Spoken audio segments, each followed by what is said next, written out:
Welcome to जोगर समाधान।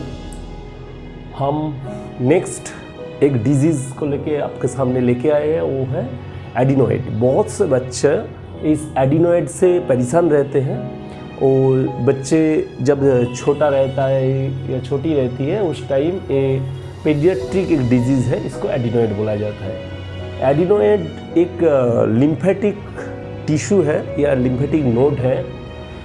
पूरा शरीर में हमारा लिम्फ नोड रहता है, तो ये एक लिम्फेटिक नोड है जो नेज़ल का ऊपर भाग में रहता है। तो यही ऊपर भाग में इसको देखा नहीं जाता इस टाइप से। तो एडिनोइड के लिए नेचुरली बहुत सा टेस्ट हम करते रहते हैं, जैसे एक्सरे किए या सीटी स्कैन किए। तो ये सब करके हमको लगता है कि नहीं, कुछ एडिनोइड तो इंडिकेट नहीं हो रहा है। तो एक्चुअल कोई एक्सरे या सीटी स्कैन करने से एडिनोइड प्रॉपरली नहीं आता। आप एंडोस्कोपी करेंगे तो आपका ये जो एडिनोइड है ये आप इंडिकेट कर सकते हैं। प्रॉपरली डायग्नोसिस जो है एडिनोइड का वो है एंडोस्कोपी।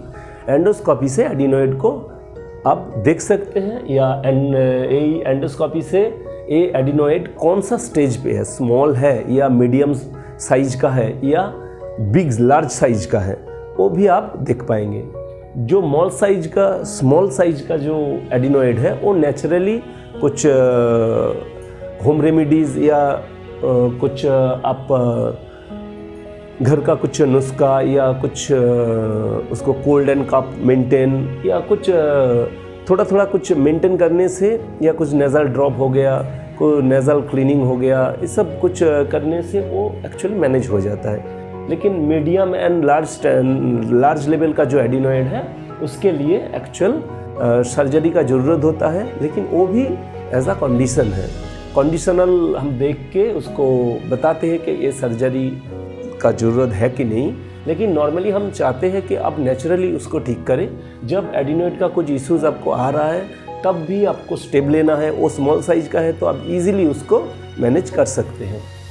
तो ये जो एडिनोइड है, एडिनोइड क्या हो, तो वो एक लिम्फेटिक टिश्यू इनलार्ज हो रहा है।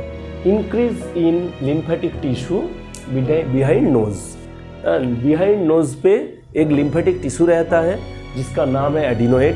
वो इनलार्ज हो जाता है या इंक्रीज होता है, तभी वो क्या करता है, जो नेज़ल का कैविटी है और नेज़ल कैविटी को ब्लॉक कर देता है।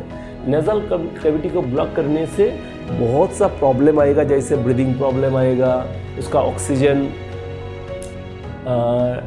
डिप्रीवेशन का प्रॉब्लम आएगा, इसका बहुत सा प्रॉब्लम धीरे धीरे करके आएंगे। तो it is a normal lymphoid tissue. Actual एक नॉर्मल लिम्फॉइड टिश्यू है जो लिम्फ नोड का टिश्यू पूरा शरीर में रहता है, उधर भी रहता है। तो 6 इयर्स के बाद ये एडिनोइड का ज़रूरत नहीं होता, तो धीरे धीरे ख़त्म हो जाता है, उसका एक्चुअल यूज़ नहीं होता 6 इयर्स के बाद। लेकिन जो बच्चा 6 साल का अंदर पे है उसका एडिनोइड रहता है। तो इस एडिनोइड उस टाइम पे इनलार्ज हो जाएगा तो उसका ब्रीदिंग का प्रॉब्लम, नेज़ल का कैविटी को ब्लॉक करेगा, तो बहुत सा प्रॉब्लम आएगा। तो बच्चे का जो सिम्टम हमको देखा गया है, it is normal lymphoid tissue, it is in increases in the size in the children का जो एडिनोइड रहता है वो एक्चुअली साइज में इंक्रीज हो सकता है। तो इंक्रीज होने से इसका थोड़ा प्रॉब्लम आ सकता है। क्या क्या प्रॉब्लम आएगा, जैसे स्नोरिंग इन चिल्ड्रेन, जैसे वो मुंह ओपन करके वो सांस लेगा एंड उसके साथ साथ उसका साउंड भी आएगा। तो स्नोरिंग होगा सोने का टाइम, और क्लोजिंग ऑफ नोज क्लोज रहेगा। ब्रीदिंग लेने से उसका बहुत तकलीफ होगा, तभी वो क्या करेगा, वो तब मुंह से सांस लेगा। तो नॉर्मली उधर स्नोरिंग रहेगा। Next oxygen deprivation and at night, रात का टाइम जब वो सो रहा है उस टाइम उसका ऑक्सीजन डिप्रीवेशन रहेगा। तो जिसके कारण क्या होगा ना, उसको हम पेडियाट्रिक स्लीप एपनिया बोलते हैं, उसका स्लीप का प्रॉब्लम रहेगा। तो ऑक्सीजन का डिफ़िकल्टी आता है तो वो ठीक तरह से सो नहीं पाएगा, उसको लगेगा कि हम सो जाएंगे तो हमारा वो ब्रीदिंग प्रॉब्लम आ जाएगा। तो एक ऑक्सीजन लेने का जो एक्चुअली एरिया है वो ब्लॉक रहता है, तो तभी उसको ऑक्सीजन का एक डेफिशिएंसी उसको फील होगा, तो ब्रीदिंग डिफ़िकल्टी आएगा उसका। और रिकरिंग एयर आर्च, जैसे रिकरिंग एयर आर्च मीन्स कान में थोड़ा पेन आ सकता है इसके साथ साथ। तो ऑक्सीजन डिफिशियंसी होने से क्या होगा ना, पेडियाट्रिक स्लीप एपनिया एक बहुत बड़ा प्रॉब्लम है। बच्चा रात को नहीं सोएंगे तो उसका हेल्थ का भी बहुत प्रॉब्लम हो जाएगा कि उसको प्रॉपरली सोना चाहिए उनको, लेकिन उसका ऑक्सीजन का कुछ प्रॉब्लम आएगा, ऑक्सीजन का डिप्रीवेशन रहेगा तो वो सो नहीं पाएगा। नॉर्मली उसका स्लीप एपनिया रहेगा, वो सो नहीं पा रहा है, वो ऐसे ही बैठ के रात गुजर रहा है, इस टाइप का कुछ प्रॉब्लम आ सकता है उसका। उसके साथ साथ रिकरेंट चेस्ट इन्फेक्शन आ सकता है, क्योंकि एडिनोइड बढ़ चुका है या लार्ज लेवल पे है, नेज़ल ब्लॉक है, तो ब्रीदिंग का तो डिफ़िकल्टीज़ है, उनके साथ साथ उसका चेस्ट का भी इन्फेक्शन हो सकता है। तो चेस्ट का जो इन्फेक्शन है इससे बहुत प्रॉब्लम होगा, जैसे चेस्ट पे थोड़ा पेन या टाइटनेस, उसका ब्रीदिंग डिफ़िकल्टी सब आ सकता है इससे। कांस्टेंट पोस्ट नेज़ल ड्रिप, ये जो constant means continuously post nasal drip, nasal नाक से ड्रॉप करते हुए एक एलर्जी बनता है और उससे श्लेष्मा वगैरह वो निकलता है या ड्रॉप करके आता है, वो नेज़ल पे या पोस्ट नेज़ल पे या इनसाइड पे। तो नेज़ल का इनसाइड से एक ड्रिप करके जो पानी के तरह जो काप है वो निकल रहा है, ऐसे फीलिंग्स आ सकता है। तो वो थोड़ा प्रॉब्लम कर सकता है कि उसको इरिटेशन ज़्यादा आएगा, इससे उसका एलर्जी बढ़ेगा। तो ये बहुत प्रॉब्लम क्रिएट करता है कि नेज़ल ड्रिप जो है।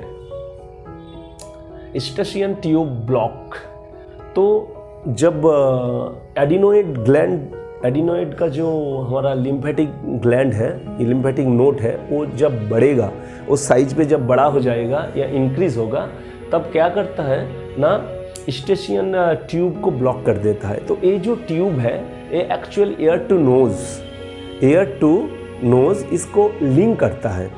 तो ये जो लिंक रहता है ear to nose, this is ear to nose connective tube है ये। तो ये ट्यूब ब्लॉक हो जाएगा तो नेचुरली हमारा प्रॉब्लम ज़्यादा आएगा कि वो कनेक्शन प्रॉब्लम होगा, तो बहुत डिफ़िकल्टी आता है और ये जो ब्रीदिंग इश्यूज़ है या हमारा चेस्ट इंस्पेक्शन है, ये और भी थोड़ा इंक्रीज़ हो जाएगा। सिलियरी मूवमेंट जो है, जो मूव ऑफ म्यूकस, जो हमारा म्यूकस रहता है, mucus out of the sinus and into the nasal cavity और साइनस जो है उधर म्यूकस जमता है और सिलियरी ये जो मूवमेंट है वो जम के वो निकल नहीं पाएगा, उधर जाके जो म्यूकस है वो और भी ब्लॉक बनाएगा, तो ये जितना भी प्रॉब्लम है और भी ज़्यादा बढ़ेगा। तो ये सब था हमारा एडिनोइड का एक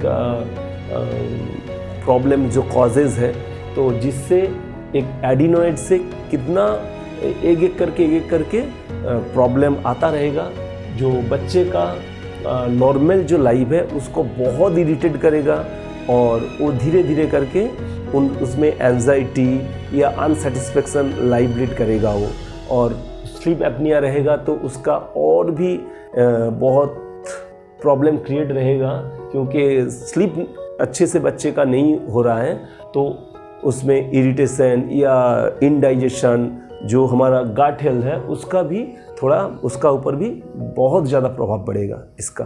तो हम इसका मैनेजमेंट पे आएंगे, तो आप फॉलो करिए हमारा नेक्स्ट वीडियो।